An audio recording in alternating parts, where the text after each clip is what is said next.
Welcome back. The dispute between South Africa and the United States over chicken import duties continues to hang over South Africa's extended inclusion in the African Growth and Opportunity Act, AGOA. Two United States senators have threatened to try to block South Africa from the lucrative US-Africa trade agreement if the country doesn't lift import duties on cheaper cuts of chicken. So the act provides African countries with duty-free access to US markets. Now, earlier this month, a team led by South Africa's Special Envoy on AGOA, Faisal Ismail, he led the team to make a case for South Africa. Some US authorities argue that South Africa has economically matured out of AGOA, but the level of imports of US bone-in chicken into South Africa is the current sticking point. The local poultry industry is complaining that importers are undercutting their prices. Well, South African Poultry Association has been in discussion with poultry exporters in the US on improved market access for US bone chicken. Kevin Lovell is the chief executive of the association. He joins me now. Kevin, good afternoon. Thanks very much for having us on the show. So, as local producers, I mean, you essentially want an acceptable level of US imports into the country. But as many say, what's hanging in the balance here is this whole dispute over the AGOA trade pact. And some say that, you know, it's a narrow interests on your part. We have bigger benefits here that we're putting on risk. Well, I don't know that you can call it narrow. The issue is that we don't want to stop importation of poultry. We want to stop dumping of poultry. So what's at dispute here is an anti-dumping duty. Now, what's an anti-dumping duty supposed to do? It's not punishment. It's actually meant to make the so-called level playing field exist so that the two countries can compete equally. That's really what the sticking point is. These duties have been in effect since 2000, as it so happens, when the AGOA agreement also came into effect. They've never been tested either in local courts by the US producers or at the WTO by the US government. So they're using the back door when the front door is the normal way to do things. So we don't see our interests as narrow. We actually have been involved in this since the end of January last year, trying to support the government in getting AGOA renewed, because what AGOA means nothing to us. In fact, whatever we concede will harm us. But AGOA is important for South Africa. And we offered early last year to start the process of trying to make a concession. Where we fundamentally differ is that the US doesn't want a concession. It wants to have its own way and nothing else. So what the USA is saying to South Africa, please choose South Africa. How do you want to shrink your economy? Do you want a smaller poultry industry or do you want a smaller motor car industry? Make a choice, but shrink. And that's the dilemma that we sit with. We say, hang on, we can shrink slightly. We can shoot ourselves in the foot. We can't shoot ourselves in the head. Be reasonable. We believe that Senators Coons and Isaacson, Senator Coons actually has a history in South Africa. He was here in the struggle days.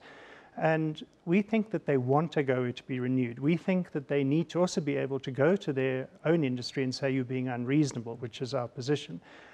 How close are we? Well, we've been there twice now, September last year and a week or so ago. We've invited them to come to South Africa again. Hopefully that's the last round we can resolve this. Well, someone from the outside looking in would ask, well, why the insistence on US markets? I mean, there are other markets out there. Surely we can't have the industry relying only on US markets. What's the effort from your guys going out there and finding new markets? Well, the US prohibits us to export to them on false premises for phytosanitary reasons, as they do in many other countries, and as does the Europeans, by the way.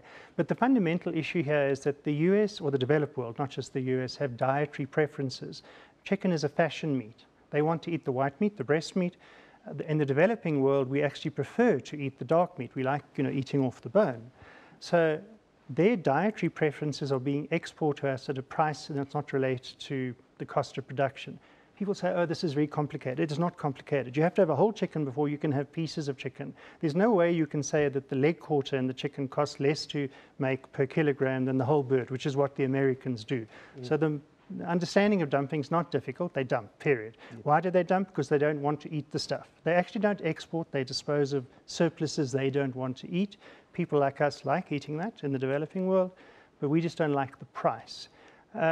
So that's why I said earlier they're using the back door when they should use the front door. If they really think that our government, because it's not us, but it's our government who implemented these anti-dumping duties, did it incorrectly, test it. They don't do that. And I'm hopeful that a middle ground still stands, but the middle ground sits as much with the Americans as it does with us. I want to move away from the dispute in the US now and just talk about the South African Poultry Association and the members that it represents.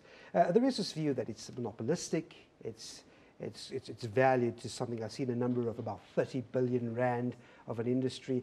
Are you doing enough to support the average Joe out there who wants to open up a chicken business and sell chickens, or are you suffocating them? Just talk to us about your role in development. That's a nice question, because small is often said to be beautiful, but in the case of industrialized farming, which is what chickens are and also pork, small is ugly, small is not beautiful.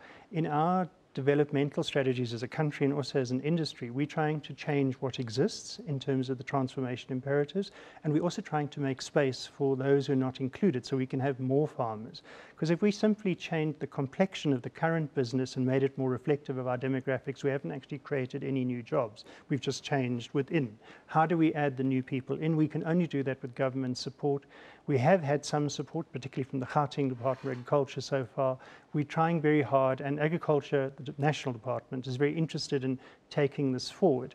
But it would have to be a partnership, because we have to make small less ugly than it is normally in the economics of chickens, and that needs help. All right, we're going to have to leave it there. The Chief Executive of the South African Poultry Association, Kevin Lovell, thanks indeed for your time. It's a great pleasure.